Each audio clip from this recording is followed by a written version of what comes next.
always, governance issues remain at the top. Top 3, top 5 of the issues that people think should be addressed by the national government or by the administration. Of course, on top of these issues are issues about poverty, inflation, and unemployment.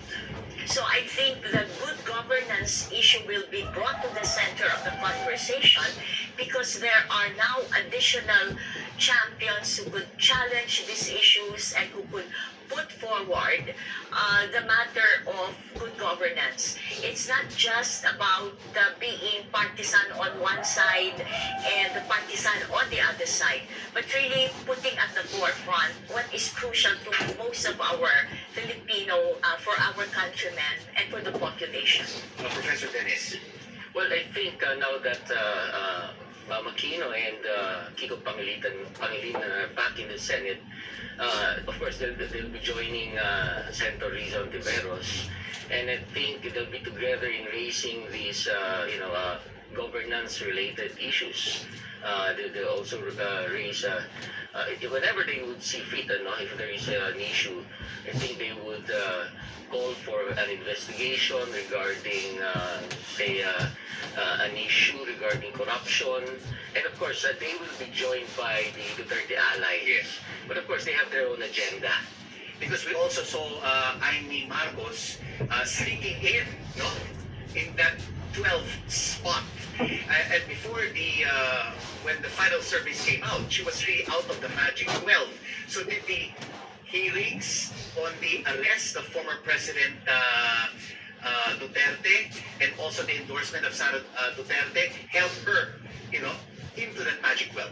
Yes, I think it did because before the endorsement and before the hearings, she was. I remember she was. I think not in the 18th or 19th spot.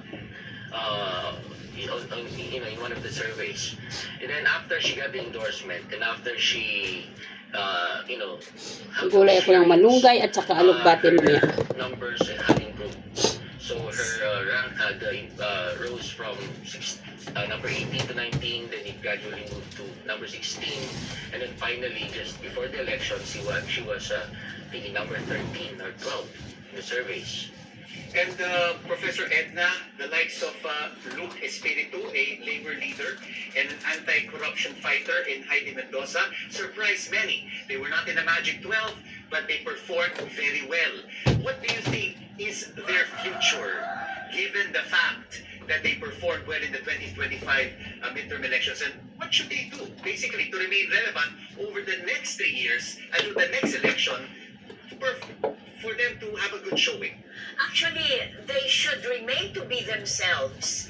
Very clear about their advocacy, very clear and very solid in terms of they want to do on Philippine governance, and I think they are where they are right now because the public, the Filipino people, appreciate a new lens that's being brought to the center stage, which is beyond am I a Duterte supporter or am I a Marcos supporter.